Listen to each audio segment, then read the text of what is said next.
오늘의 주요 뉴스입니다. 31명의 사상자를 낸 화성 리튬 전지 공장 화재가 발생할 당시에 내부 CCTV 영상이 공개됐습니다.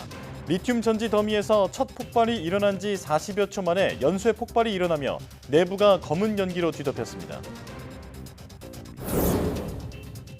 북한이 바람 방향과 세기를 실시간으로 분석해 오물풍선이 더 멀리 날아갈 수 있는 날짜와 시간을 정하는 것으로 분석됐습니다. 날씨를 이용한 대남 오물풍선 살포로 인해 하늘길까지 막히면서 오늘 새벽 인천 국내선과 국제선 항공편 운항이 일제히 지연됐습니다. 세계 최초로 달 뒷면에 토양 채취에 성공한 중국의 달 탐사선 창어 6호가 53일 만에 지구로 돌아왔습니다. 창어 6호가 가져온 달 뒷면 표본은 달의 기원과 구조를 파악하는 데 활용될 예정입니다. 이번 주말부터 서울 등 중부지방에도 첫 장맛비가 내리겠습니다. 다음 주까지 길게 이어질 전망인데 초반부터 강도도 세고 많은 양의 비가 내릴 것으로 보여 주의가 필요합니다.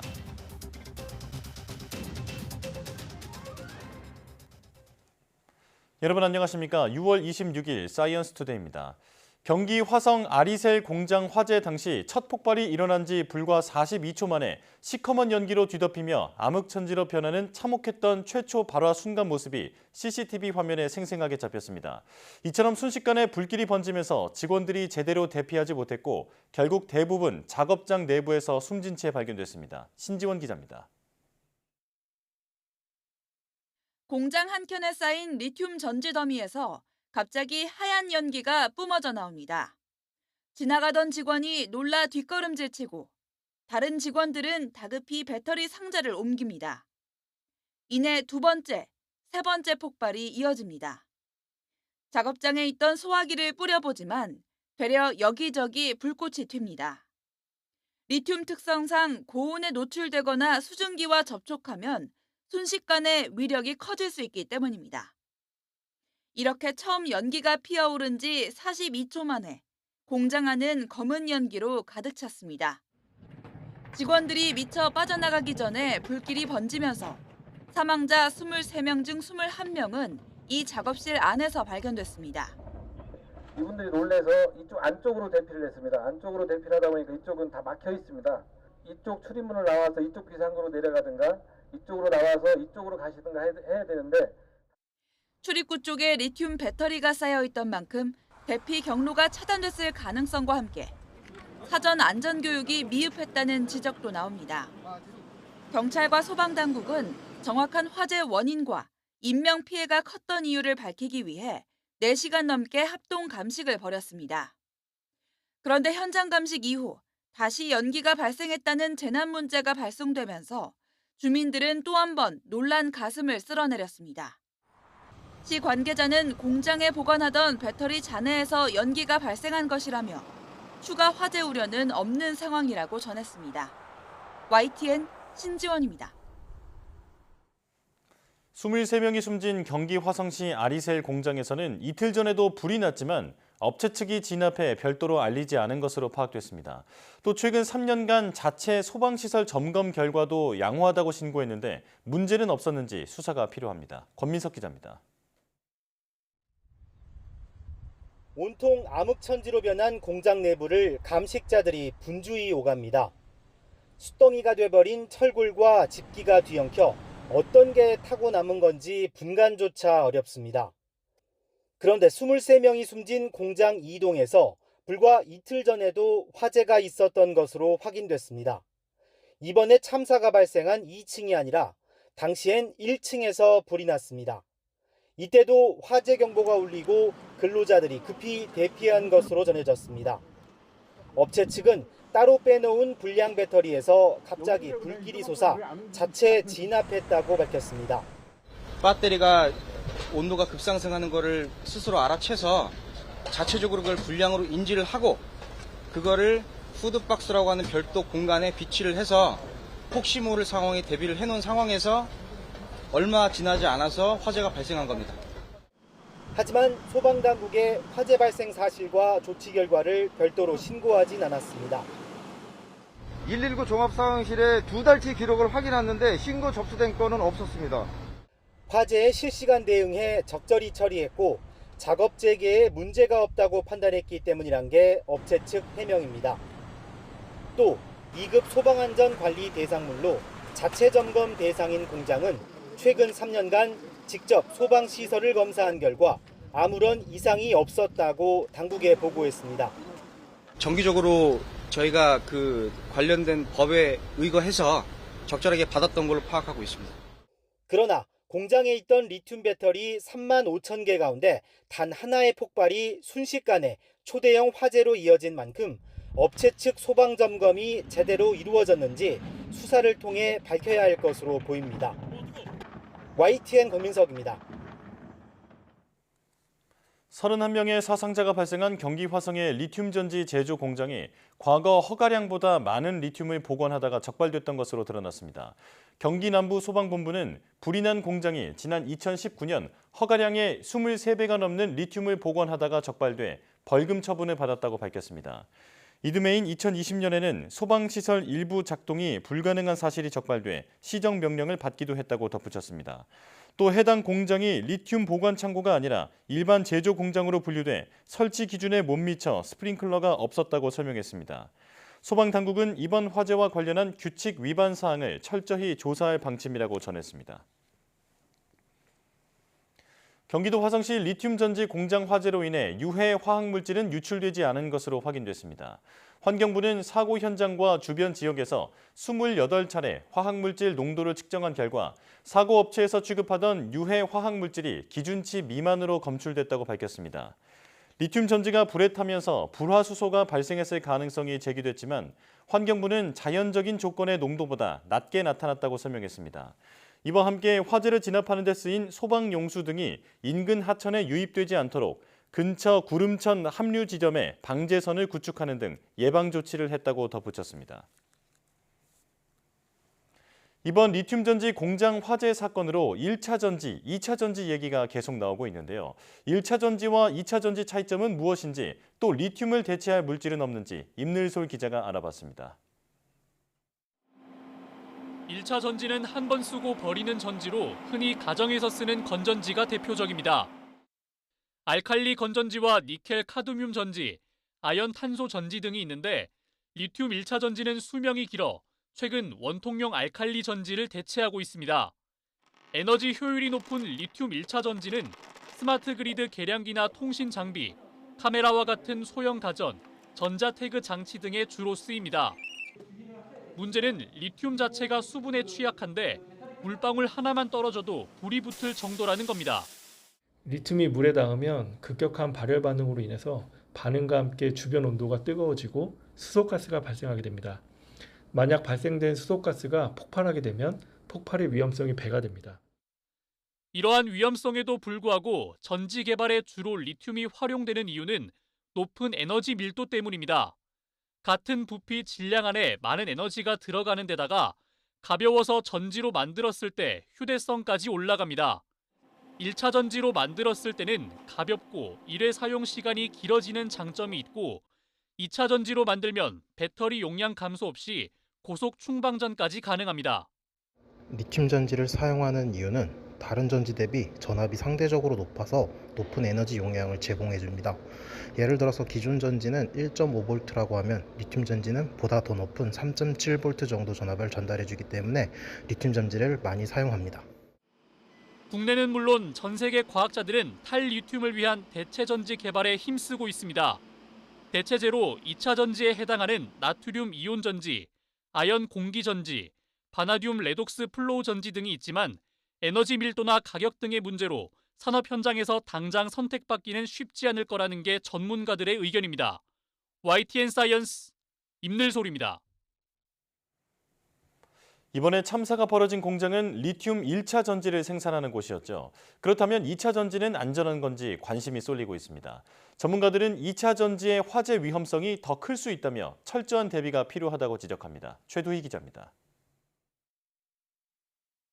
경기도 화성의 리튬 1차 전지 공장에서 발생한 화재로 인해 리튬의 위험성에 대한 우려가 번지고 있습니다. 리튬은 전기차는 물론 휴대전화 등 다양한 분야에서 활용되는 2차 전지 소재로 쓰이는데 2차 전지는 우리 수출의 신성장 동력이기도 합니다. 그렇다면 2차 전지는 안전할까? 전문가들은 재충전 없이 바로 폐기되는 1차 전지와 비교했을 때 오히려 2차 전지의 화재 위험이 1차 전지와 비슷하거나 더 클 수 있다고 지적합니다. 1차 전지든 2차 전지든 화재 위험성이 있는 것은 사실인데 일반적으로는 2차 전지가 충방전을 지속적으로 반복하다 보니 1차 전지보다는 상대적으로 좀 위험하다라고 말씀드릴 수 있고요. 또 리튬 전지 화재의 경우 일반적으로 고온에서 불씨가 폭발하는 이른바 열폭주 현상으로 인해 쉽게 불길이 잡히지 않고 물로 끄기도 어렵습니다. 이에 대해 LG에너지솔루션, 삼성 SDI, SK온 국내 배터리 3사는 소방훈련이나 자체 점검을 꾸준히 실시하며 혹시 모를 화재에 철저히 준비하고 있다는 입장. 열폭주를 억제하는 기술 개발에도 주력하고 있습니다. 전문가들은 국내 업체들이 화재 발생을 막기 위한 기술력을 높이는 것은 물론 안전을 위한 보완책을 마련하는 게 시급하다고 조언합니다. 충전 과정에서의 문제 이런 것들이 화재로 이어질 가능성도 상당히 있고 그런 사례들도 많기 때문에 법으로 정하고 있지는 않습니다만 자구적인 화재 안전에 관련된 어떤 성능들 또 그리고 그런 것들을 대비한 어떤 시설들에 대한 보강들 이런 것들은 필요해 보입니다. 이런 가운데 정부는 충남 당진에서 리튬 1차 전지 국내 1위 업체인 비츠로셀을 방문해 합동 점검을 실시했습니다. 또 배터리 산업 현장 안전점검 TF를 구축해 1차 전지는 물론 2차 전지 등 관련 산업 전반에 대한 점검에도 나서기로 했습니다. YTN 최두입니다. 북한은 북에서 남쪽으로 부는 바람, 북풍이 불 때마다 오물풍선을 띄워 보내고 있습니다. 북한 기상수문국이 바람의 방향과 세기를 실시간 분석해 풍선을 날릴 날짜와 시간을 정하는 것으로 보이는데요. 앞으로도 북한에 유리한 바람이 계속될까요? 보도에 장하영 기자입니다. 이례적 6월 황사가 나타난 그제 서울과 경기 남북부 등 수도권에서 올해 5번째 오물풍선이 발견됐습니다. 북에서 띄운 대형 풍선이 군사분계선을 넘어 우리나라로 날아오려면 몇 가지 조건이 필요합니다. 지상과 중층, 상층에서 모두 북풍이 불어야 하고 적당한 지점에서 하강 기류가 형성돼야 합니다. 보통 저기압이 통과한 뒤 북서풍으로 바람 방향이 바뀌면 이런 조건이 만들어집니다. 바람이 강하면 풍선은 더 멀리 날아갑니다. 지난 1일 2차 살포 때는 북에서 상대적으로 가까운 수도권과 강원도 접경 지역뿐만 아니라 충북 충주와 제천 등 내륙, 더 남쪽인 경북 포항과 안동에까지 풍선이 날아 내려왔습니다. 1일에는 1.5km 상공에서 초속 17m에 이르는 북풍이 불었습니다. 이렇게 이례적으로 강한 바람이 불다 보니 남한 깊숙이 풍선이 내려오는 것입니다. 풍선과 같은 무동력 기체가 군사적으로 이용된 사례는 많습니다. 지난해 미국을 발칵 뒤집어 놓은 중국의 정찰 풍선은 버스 3대 정도 크기로 센서와 태양열 전지판까지 달려 있었습니다. 북한 오물 풍선은 같은 헬륨 풍선이지만 크기가 훨씬 작고 착지를 위해 저고도에서 날려야 한다는 차이점이 있습니다. 본격적인 여름으로 접어들면서 당분간 북한이 원하는 환경이 만들어지기는 힘들 걸로 보입니다. 남쪽에서부터 북태평양 고기압도 조금씩 북상을 하고 있는 단계입니다. 이 기간 동안에 우리나라는 주로 서풍 내지 남서풍 계열의 바람이 주를 이룰 것으로 예상을 하고 있지만 이 정체전선상에서 발달하는 저기압에 따라서 일시적으로 북풍이 이달 말과 다음 달 초 일시적으로 북풍이 불 걸로 보여 북한이 다시 오물풍선을 살포할 가능성도 배제할 수 없습니다. YTN 장하영입니다. 북한이 밤사이 오물풍선을 또 날리면서 인천국제공항 국내선과 국제선 운항이 지연됐습니다. 수도권 도심 곳곳에선 오염물로 추정되는 낙하물이 발견되며 놀란 시민들의 신고가 잇따랐습니다. 임성재 기자입니다. 북한이 이틀 연속 대남 오물풍선 도발을 감행했습니다. 지난달 28일 첫 살포 이후 벌써 6번째입니다. 오물풍선은 하늘길도 막았습니다. 오늘 새벽 1시 46분부터 국내외 항공기 수십 편의 이착륙이 일제히 중단된 겁니다. 인천국제공항 측은 항공기 엔진에 이물질이 빨려 들어갈 경우를 대비한 조치라고 설명했습니다. 버스 스트라이크 같은 거는 내용 아시나요? 동일하게 오물풍선이 비행기에 빨려 들어가거나 할 수 있기 때문에 그렇습니다. 서울 도심 곳곳에선 낙하물 추정물체도 발견됐습니다. 자정 무렵까지 정체 모를 종이 쓰레기가 무더기로 하늘에서 떨어진 겁니다. 다수 낙하물이 신고된 서울 신촌 일대입니다. 직사각형 모양의 오염물 추정 물질이 곳곳에서 발견되면서 군과 경찰, 소방이 출동했습니다. 방역복을 입은 관계자들이 종이 조각 하나하나를 일일이 수거했습니다. 놀란 시민들의 의심 신고도 잇따랐습니다. 이게 뭐지 하고 이제 하늘을 쳐다보니까 그 딱 눈으로 보기에도 한 수십 장 돼 보이는 이제 종이가 한꺼번에 이게 펄럭거리면서 한 20여 초간 뭐 더 길 수도 있고요. 이렇게 떨어졌어요. 군 당국은 떨어진 풍선을 발견하면 접촉하지 말고 가까운 군부대나 경찰에 신고해달라고 당부했습니다. YTN 임성재입니다.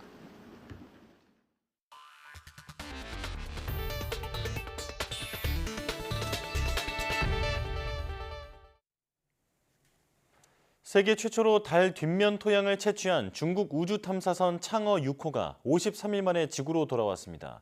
중국 관영 CCTV는 현지 시간 25일 오후 2시 7분쯤 중국 북부 네이멍구 벌판에 착륙하는 장면을 생중계했습니다. CCTV는 창어 6호 귀환선이 예정 구역에 정확히 착륙했고 정상 작동했다며 세계 최초로 달 뒷면에 표본을 채취해 귀환하는 임무에 성공했다고 보도했습니다. 창어 6호가 가져온 표본은 과학자들이 달의 기원과 구조를 파악하는 연구 자료로 활용될 예정입니다. 창어 6호는 달 뒷면 토양 암석 등 2kg의 샘플 채취를 목표로 지난달 3일 발사됐습니다. 중국이 발사한 로켓에서 떨어져 나온 것으로 추정되는 물체가 중국 남서부 마을에 떨어져 주민들이 대피하는 소동이 벌어졌다고 미국 CNN이 보도했습니다.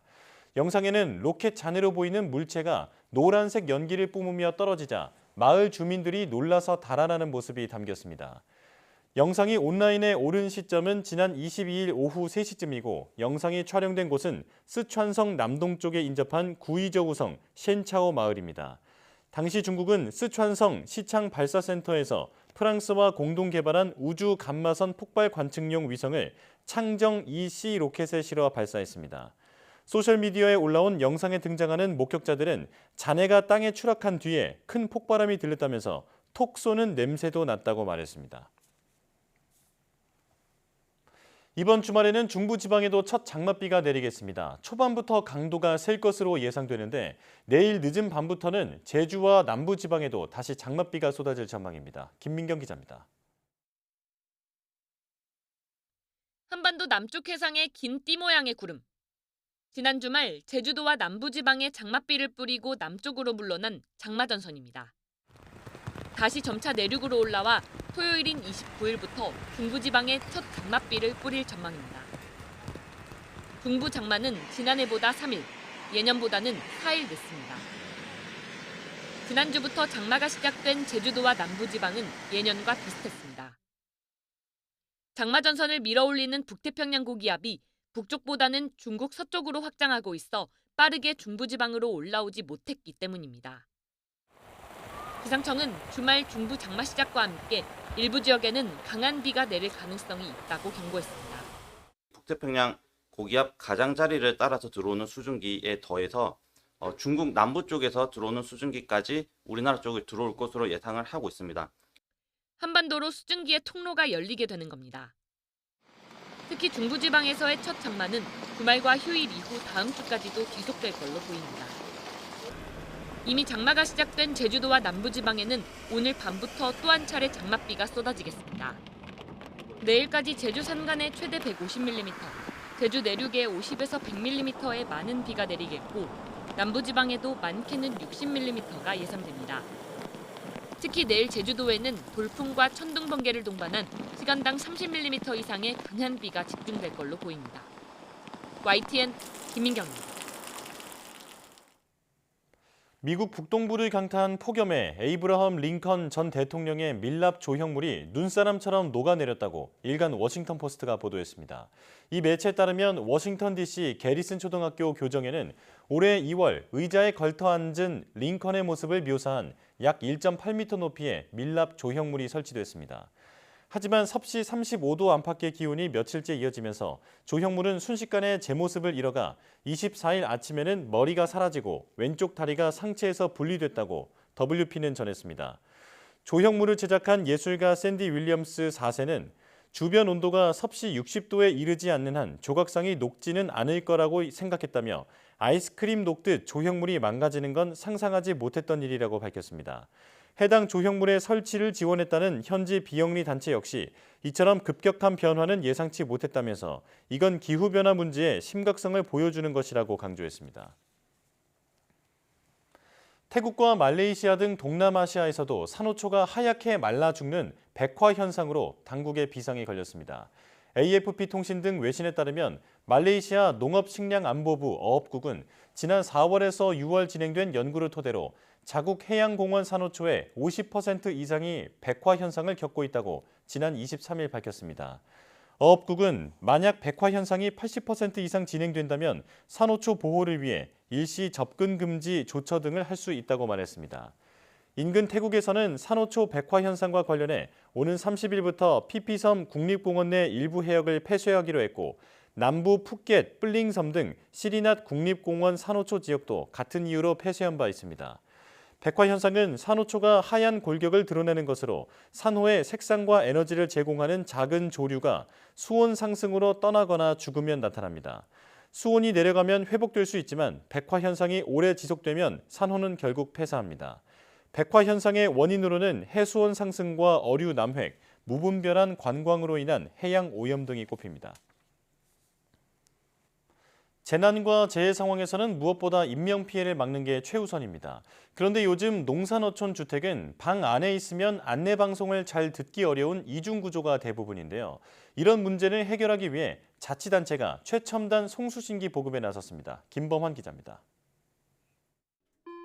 본격적인 장마철을 맞아 집중호우 대비 안내방송이 울려 퍼집니다. 재난지행 대비로 안전하고 하지만 주민의 나이가 많은 데다 조위를 피하려고 처마 아래쪽에 구조물을 설치해 방 안에서는 무슨 소린지 잘 들을 수 없는 집이 많습니다.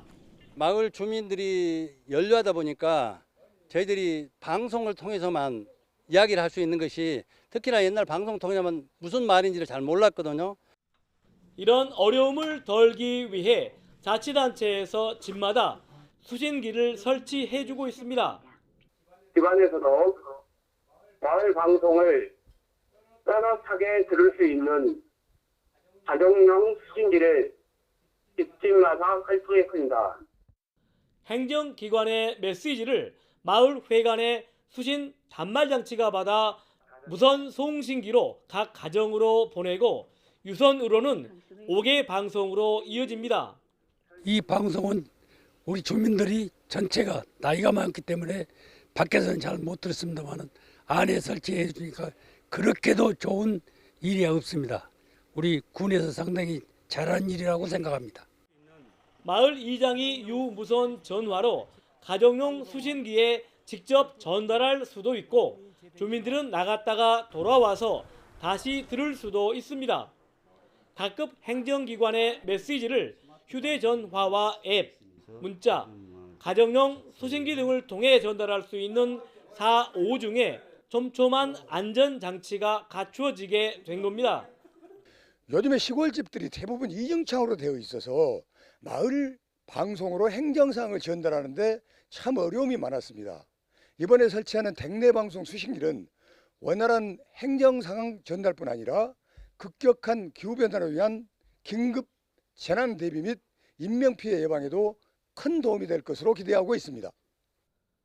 자치단체의 최첨단 송수신기 보급은 농산어촌 주민과의 적극적인 소통으로 정보를 더 잘 전달하고 장마와 태풍 그리고 폭설 때 인명과 재산 피해를 막는 데도 한몫할 것으로 기대됩니다. YTN 김범환입니다.